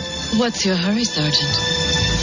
Wouldn't you like to have an early lunch? The Don and Mike Show. Excuse me. It's time for your collagen treatment. And don't forget, you're having your pores sucked at 3. Listen today, perform tonight. The Don and Mike Show. Yeah. All right. Sex music. All right. Time for Buzz's sex segment. All right. Because, you know, Buzz swang. Is that, I like that's that. not even right. No, but I like it. It sounds better. He swang. He was a swinger. He swang. He swung. Thank you, Mike. Would it be he swung? Yeah. Yes. Because he swung. It's a tough one. Although sometimes they say he swang at the ball. I guess they don't. They always say he swung at the ball. And John Anderson said swangin'. Yeah. Oh, baby. Let's talk. The website, ncsfreedom.org. Hello. Susan writes on one of our telephones. Yes. She's the spokesperson of the National Coalition for Sexual Freedom. Yeah. And you know, Buzz swang when he was over in Jamaica with Marsha. And here now is Susan Wright. Welcome to the Don and Mike Show. Hi, Susan. Hello, Susan. Hi, how are you? Hi there, honey. I'm thank you. Hi, Susan. Say hello to Buzz. Hey, Buzz. Hi, Susan. Now, I got to tell you that on the show, we've all been in our own long-term relationships, some longer than others. Yes. That's funny. But Buzz has the longest relationship, a 30-year rock hard, rock solid, catch couldn't scratch it. Blue steel. That's right, marriage. Really, That's impressive. it's a rock. However, at one point, they experimented with others. And survived. And I believe, in fairness to our listening audience, we should say that in some ways they continue to experiment to this very day. I don't know what you mean. Of course you know it. Yes, you know exactly what I'm talking about. Anyway, whenever we have something like, the swingers clubs in Indiana. Oh, before we start, have you ever been to Naked City? You ever hear of Naked City? No, I haven't. Dick Drost's Naked City, just outside of Chicago, just over the line in Indiana. Like by Gary, Indiana? Is it still in existence? I don't know. When I was a boy, so we're talking, eons ago. You have no idea how many hundreds of swingers clubs exist out there. Okay. Every community has it. So are you yourself a fully registered swinger? Well, I have been to a few swing clubs. Baby. Really? But, again, like Buzz, that was something in my more recent past than him. More recent. Incidentally, anytime you say something that you've done that someone might be offended by, please say like Buzz. Because although we cast no aspersions, it's really great. Like, for instance, how many guys do you think you've been with while you've been married? Good question. How many of the guys? I couldn't even begin to tell you about that. I can tell you is that Buzz. I have tried it, and like Buzz, like many people, Buzz. People enjoy, adding a little spice to their relationship. A little variety. Sure do. And if you have a really good marriage, and you can really communicate with your wife or husband, and you enjoy your sexuality, I think it inevitably comes up. Everybody's got to be cool with it, and it's not for everybody, right? Oh, that's definitely true, and it's not for everybody at certain times of their lives. Right. For some couples, it might be good at one time and not so good at another time. Are you a blonde or a brunette? Both. Baby. Yeah. You know what, Mike? We're out of our league. Why don't we turn this over to Mr. Swinger? Yeah. And, sorry, Don. Buzz, the website, ncsfreedom.org. So I just throw cold water on my face. Here now is Buzz talking about swinging in Indiana. Hi, Susan. Hi. Hey, we're talking about... Finally. We're talking about the heartland here, just you and me. We're talking about the heartland here, Muncie, Indiana, and you say the swing clubs are in virtually every community in this great land of ours. Definitely. I mean, because these clubs are started by local people. Right. A lot of them are not businesses. They're just, non-profit. This is a way people want to get together. Yeah. Private clubs. Now, and it serves the local population. This website, ncsfreedom.org, I understand that you could learn. What could you learn there? Among other things, I hear maybe etiquette. Etiquette might be Buzz, one of the things. You're getting a little flustered, Buzz. Buzz, you seem to be very flustered here. And we also list certain clubs that have joined NCSF. I see. If you're looking for certain clubs, that's one place you could start. There's one near you. We're looking for sexy Buzz. We're getting Foghorn Leghorn. Well, it's because look at him. He's all sexed up over there. thinking about this. Well, etiquette's very important. You know, what is her first name again? Susan. Susan, I'm sorry. This is Mike. Susan, it might, if we could allow this, Buzz would calm down a little bit if we would. He does something on the show where he goes into almost a different persona, and it relaxes him enormously. It's his sexy Buzz. Can he talk to you as sexy Buzz for the rest of the interview? Sure. Okay, Susan. This is sexy Buzz. And last question I'll ask you for sexy Buzz. Do you have any quick time movies on your site? No. You do not? Okay. No, it's not that kind of site. We're actually, what NCSF does is we actually help people who get into trouble. If people... Really? Oh, like Buzz. It's really sad that some people actually discriminate against people who do swinging and... Again, whenever you say that, honey, please say like Buzz. Like Buzz. Like Buzz. All right, well, now we're going to give you the different Buzz. This is the Buzz you might encounter at one of your swingers parties. And now, without further ado... Here's Buzz. Hello again, Susan. Your voice should be just a little deeper than that. Hello again, Susan. There you go. What kind of trouble might somebody get into? What sort of oppression might a swinger face? Oh, well, it's definitely true. I mean, a lot of people you probably know do this, and you don't know it because they don't talk about it because there's still kind of a little bit of a stigma against people. Like the Spiwax. A little bit. Yeah. They discriminate against it. People misunderstand. They think that if a couple is into doing this, that they might be unfaithful, or they're cheating, or they have a rocky marriage. Spiwax have called the police again. And does your organization help dispel these myths? Yes, we definitely do. And we help people who are, like, for example, if they get into trouble at their job. I mean, some people have moral like clauses. Buzz. That happened to me. Yeah, if you have a moral clause, like if you're a teacher or you're in a sensitive, like a political job, it can cause problems for you. So we help them educate their employer. We talk to them about their rights. We talk to the media. We try to let people know that this is consenting adults. There's nothing to be afraid of. There's, nothing wrong with it. What about the parties themselves, though? What about the orgies? The orgies have rules. They are. What would be an example? What would be maybe the prime directive? What would be the main rule? I think the main rule is what we had mentioned, that you want to make sure that your partner, who you're with, is comfortable with it. You want to make sure that you set limits for yourself. Let me quote Beth Ann McBride. No means no. Does that go at your swingers party? No, I would definitely say that's huge. In fact, respect is the most important thing when you go in. You're going in to meet people, and you're going in to have a good time and talk to people, and you need to respect them on that level. What do you want to know about the initiation? What about petting? Petting to a point? What? Petting? Petting. Of course, there's petting, isn't there, Susan? What if I just want to do, like, when you go swimming, you go in the shallow end first. Yes, you don't dump right into In fact, there's a lot of people that do that. They call it soft swinging. Soft swinging? Yeah, they'll go to one of these events, a party, and they dance, they dress up, they have a really good time. There's usually food, a buffet. And and they can do a little soft stuff, or they only, kind of play with and interact with each other. Yes. In this sort of very sexy environment. Like sex touching?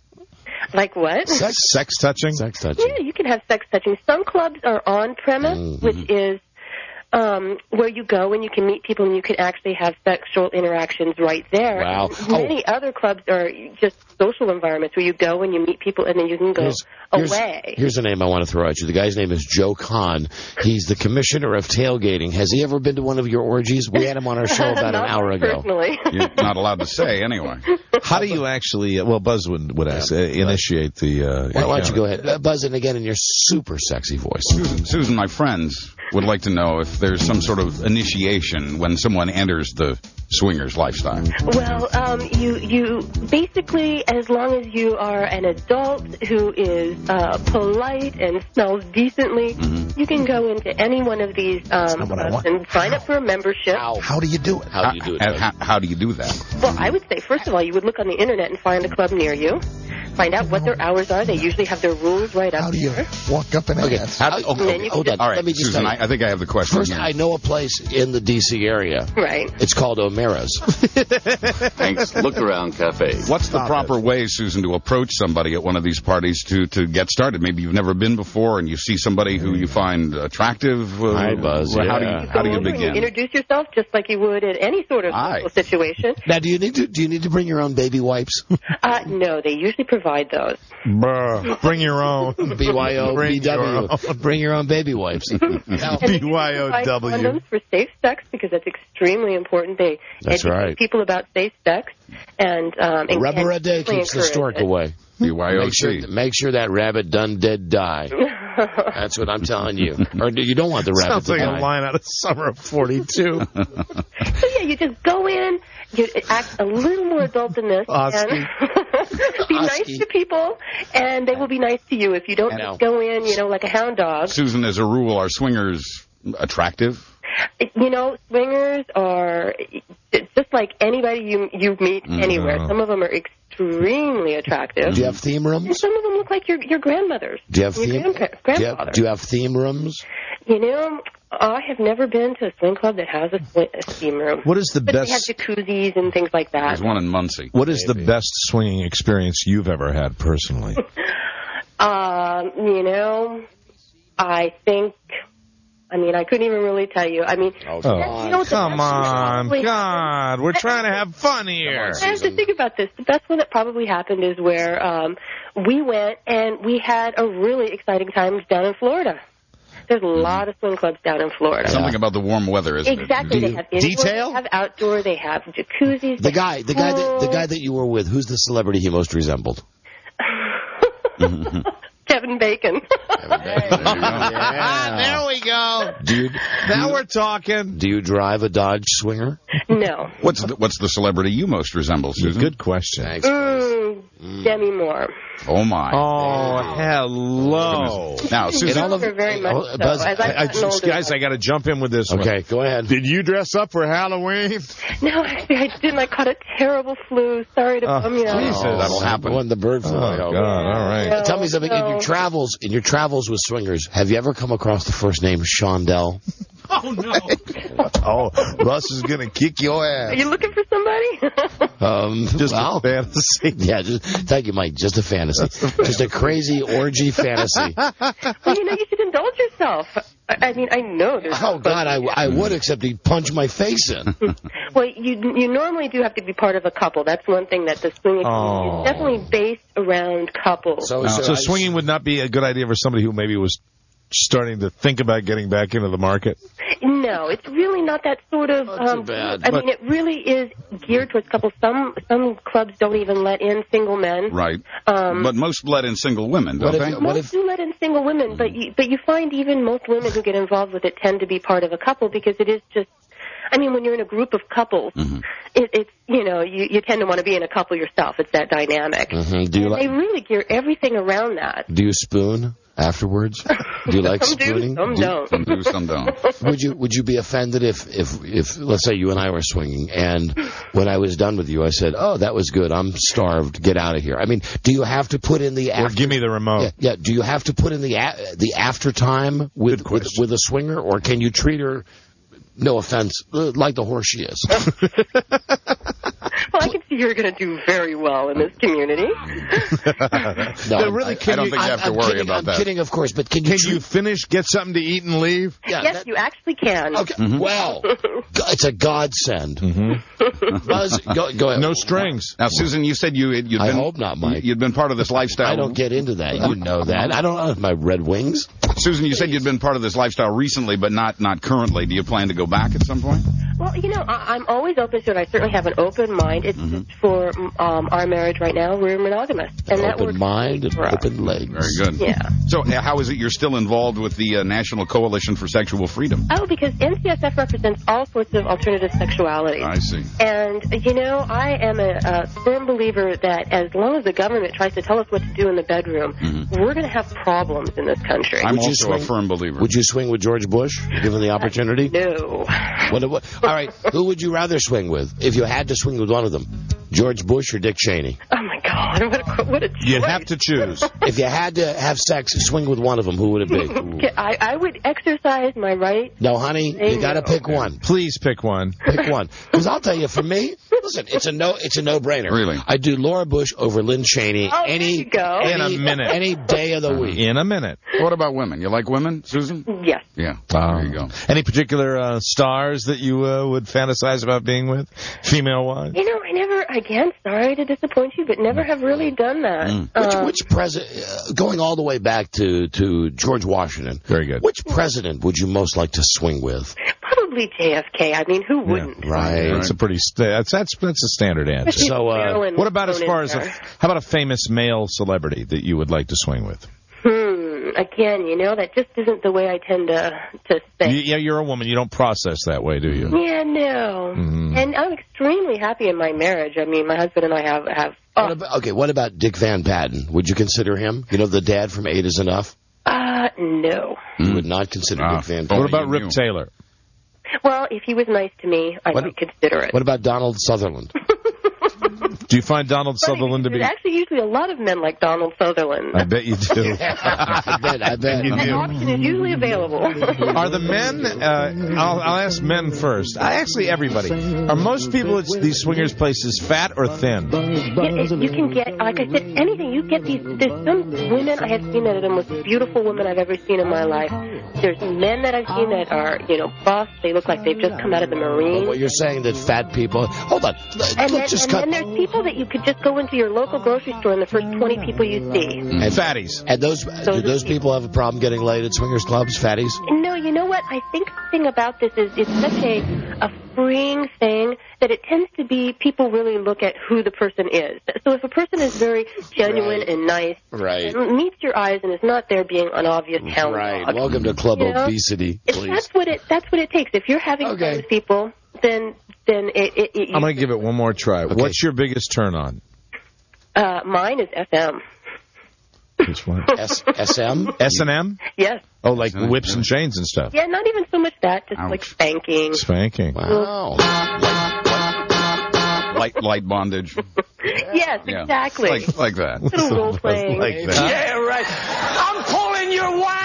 All right, well, listen, your website is ncsfreedom.org. Buzz, I'm sorry we kind of hijacked this segment. No, I appreciate the help. Thank you. But really, I think it did more for Mike and me than it did for you. We were trying. Hey, it works. It works. It's a group effort, right? We're here to educate. Would you be offended if I asked you one last personal question? Well, I haven't so far. All right, your bra size. Come on. Now, can we guess? I'm going to guess.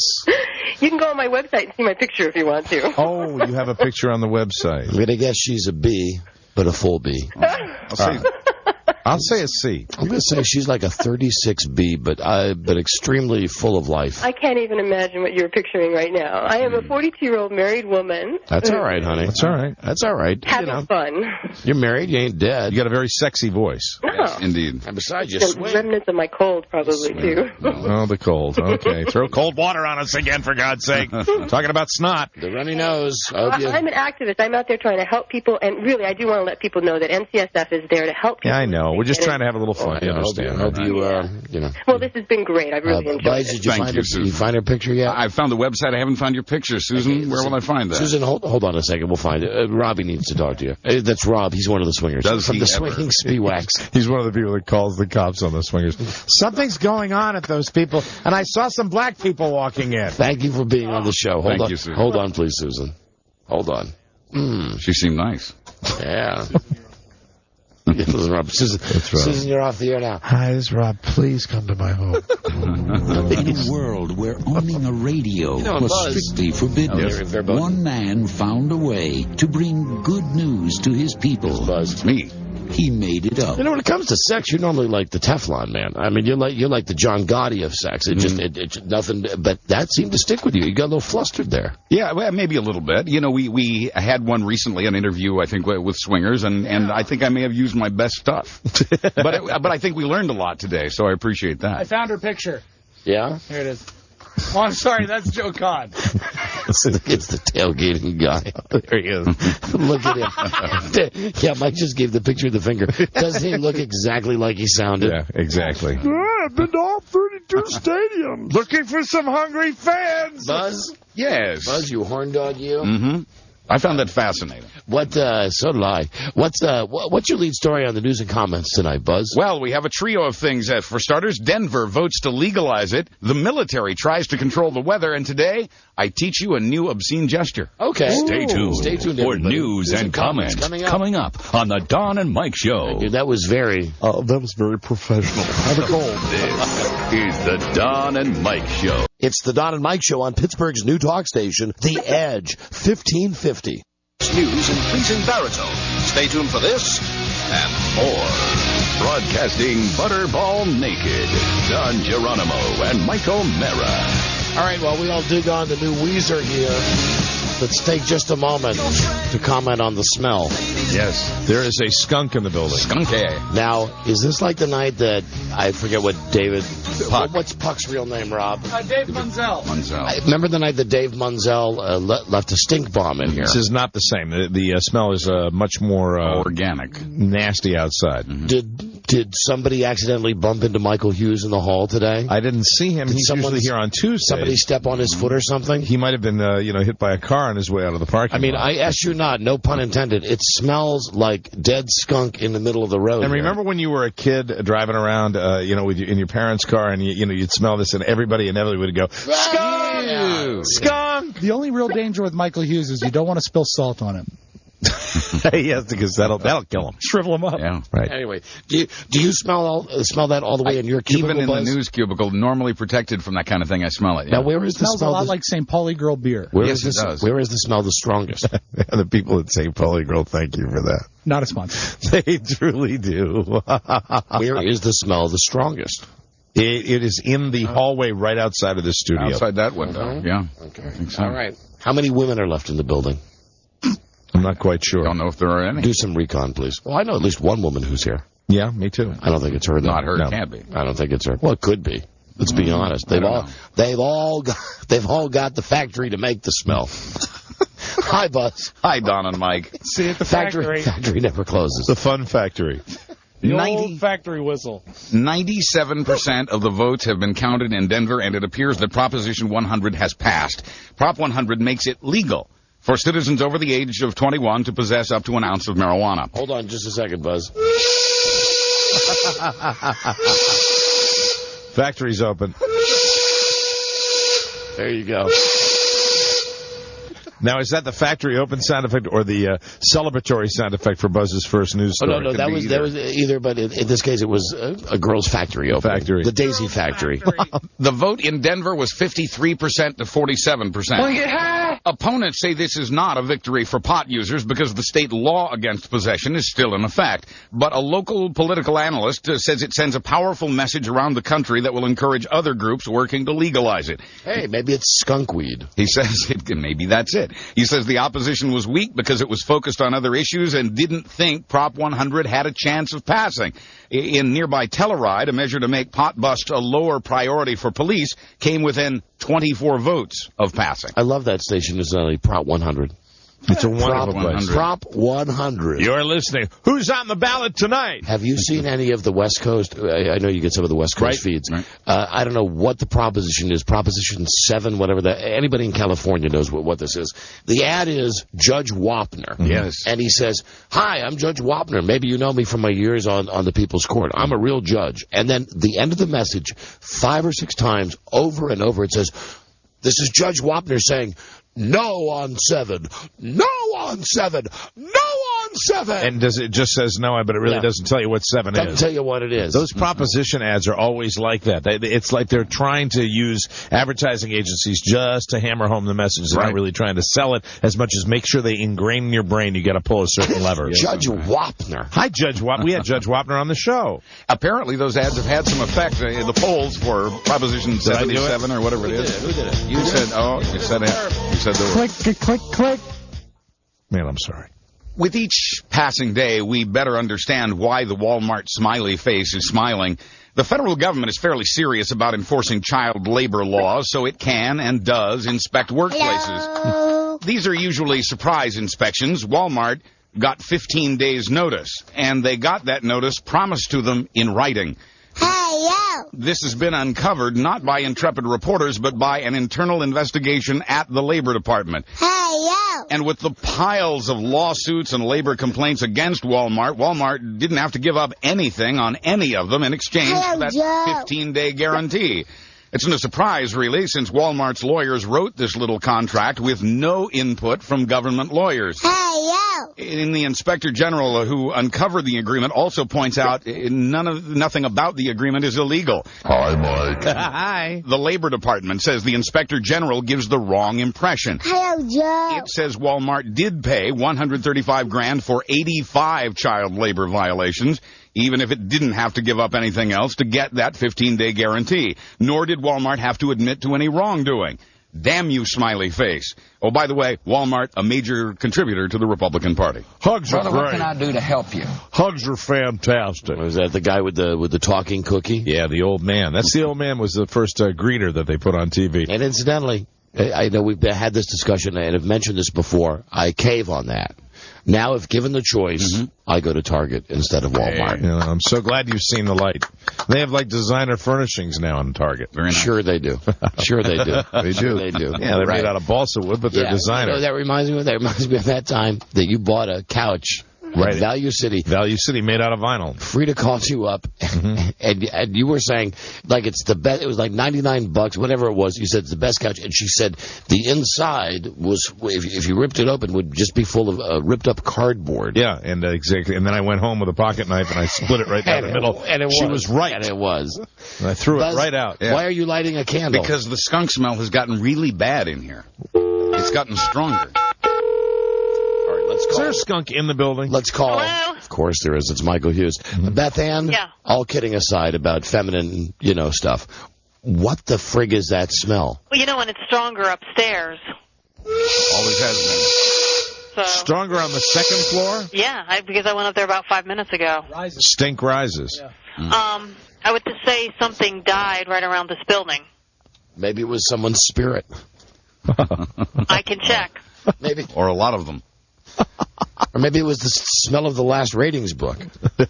That's what you smell is the smell of free. Could you really, no pun intended, nose around into that and try to find out where exactly the smell of the dead animal appears to be coming from? Sure. I'll get back to you. I know. Hey, you're welcome. Okay, it's bye. a great job. You're welcome. Goodbye. She's like Quincy. Yeah, she's doing a little medical examination. A little investigation. If Don and Mike are here to make you laugh, I'm here to remind you why we need to. Someday soon, we'll tell you why there was an awkward silence right there. Today's not the day. No. But another day. Very soon we'll tell you. Absolutely. Anyway, Buzz, what were you saying? So God damn, it stinks in here. It's really intense. Skunky. Yeah. I'm serious. Gotten stronger. Who is somebody up? What's Travis's number up there? Number 1. Oh, come on. What's the number up there? Because Travis is up on that floor. I don't know. They've changed it. Christ. What's he doing? His number's unlisted. Travis, is he playing with skunks again? Call down to the studio, Travis. Travis's pet skunk. He forgot to void the organ. Pepe Le Pew. Travis, call down to the studio right now. We want to find out where that stink's coming Our from. phone number is 444. Travis, who should be listening to the show right now in case we say the F-bomb. He may be in America, right? Maybe bathing in tomato juice. Travis, don't make me say the F-bomb. Oh, don't do that. Oh, you'd love that, wouldn't you? Oh, there's the phone. There it is. And here we go. Hi, hey, Travis. Hi there. Here he is, all the way from the dump. Travis, you getting that skunk smell up where you are? I was just doing some light skinning up here. I didn't think it would cause any problem. Light skinning. No, seriously. Yeah, I should point out, Travis has a taxidermy stand up on the second floor. Seriously, boy, do you smell that smell up there? I actually I've been smelling it probably for close to an hour now, and I didn't think anything of it until you all mentioned something. I was like, wow, that really is a skunk, isn't it? Do you think it's possible? And we had nothing to do with this if this was the case. I swear on my wife's life. And when I say that, I mean, of course, on her soul. So you understand what I'm saying? So you know I'm speaking the truth. We didn't do it. We had nothing to do with it. No. I have no idea where it came from. Wouldn't it be great if somebody actually hit a dead animal, a skunk, in Hughes's office? I can only think of that time that we hid was it Spam? Pizza and Spam and sandwiches. And we put them in the cushions of Alan Goodman. Underneath the cushions on his sofa that he had in his office. And now this was a joke that really we had to wait almost 2 months for the payoff. And then we came in one morning and we actually could smell it out in the hallway. And everybody was running around going, What's that smell? It was food we had put behind And then there were couch. a few wiring issues. Stop it. Mike, that will be in the book. That'll be in our book. Can't wait for that book. Gary Diorden found out what the problem was. What is it? It's coming from the church parking lot. Really? So there could be actually an animal over there, and if it was, I bet it was put there by the coach of USC. There you go. Well, I'm glad we isolated it. Is it really from the church, though? That's what Beth Ann said, yeah. Maybe God caught a big fart today. Holy skunk. All right, thank you, Travis. Thank you. All right, see ya. Bye-bye. There's Travis Bickle. Very, very polite to stay on the phone. Travis is the nice boy that writes the recaps of the show on our website. And you should mention Travis will be preaching at that church this Sunday. Ah, very good. Very exciting. Church of the Dead Skunk. Now, if Don and Mike are here to make you laugh, I'm here to remind you why we need to. Over 1 million people still homeless 2 months after Katrina, and thousands of evacuees in Texas are about to become evictuees. That's right, they're about to be evicted from their apartments because the rents haven't been paid out of the billions Congress agreed to spend. Hi, this is Robert the Mailman. Homeless shelters. Now you are stereotyping there. Homeless shelters in Louisiana are filling up. This is Robert the Mailman. But I'm pressing the button, so what does that say? Hi, kids. Hello, Joe. I'm not Joe. Hi, Robert. Hey, yo. Hi, hello, Robert. How's my boy, huh? Where in the world is Joe? I'm Joe. Hello, Joe. Louisiana shelters filling up with people already evicted from their emergency housing, and winter is coming. This happened because FEMA's been trying to live up to the president's promise to get all the evacuees out of their hotel rooms. FEMA says it will reimburse any city that wants to take up this cause, but a lot of cities say they want the money up front. Cities that fronted the money, like Dallas, now wish they hadn't. You know, one of the things you read with all these stories, you read about the restaurants in New Orleans reopening and the hotels, and so you don't read about, are they fixing any of these houses? No. Or cleaning them, or are it's still a disaster area? The plan, as far as I can tell, is that they want the French Quarter to look decent. Right. And they want people to come back. And pretty much if you add any property or anything that's not in the French Quarter, they're just going to level it. Yeah. You're screwed. Billions. They did replace the huge FD on Fats Domino's house. Thank goodness. Now, if only there was some way we could control the weather. Imagine the lives we could save. That's our story when we come back. There you go. Thank you. Be right back, folks. This is the Don and Mike Show. This is the Don and Mike Show. You know, a lot of shows come out of the gate big, but do you think this will last? Totally. Everybody's talking about the show. It's huge. Yeah, I mean, it's got buzz and all that, but it's also really good. So when people do show up, they see how great it is. The Don and Mike Show. Right. Not a word, my sweet. Just listen to the Don and Mike Show. We're all consenting adults here. So we saw a picture of that Susan. I didn't see it. From that swingers website. I haven't seen it either. How? Well, I think I wrote a note on it. That's not a good sign. Oh, no. It was the note I just held up for you, Buzz. I see. Pretty good. Excellent. Good to hear. Pretty good. Pretty hot. Like close. Joe told me close to Demi Moore. Like Larry David would say, pretty good. And on Curb Your Enthusiasm this past week, yes, the best scene again when the fat manager's wife comes She's out. the best thing on the show. Because Larry David and the fat guy are trying to determine who's going to give Richard Lewis a kidney, and she comes in and she says to her husband, "Hey, you fat F! You're not giving that kidney. You have kids, you fat F!" She's great. Highlights. Have you seen it yet this week? I have not. You got to see it. I will. Great. It is good. Pretty good.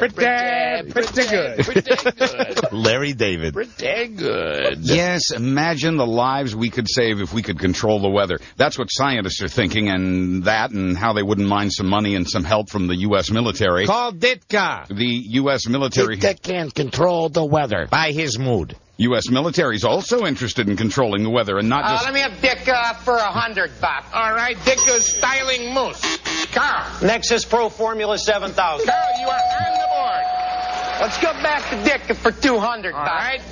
True or false? Dick can affect the weather according to his mood. Tad. True. It is true. Tad. The military... You know what? This is crap. The military wants to control the weather, not just for saving lives. It's thinking weather as a weapon.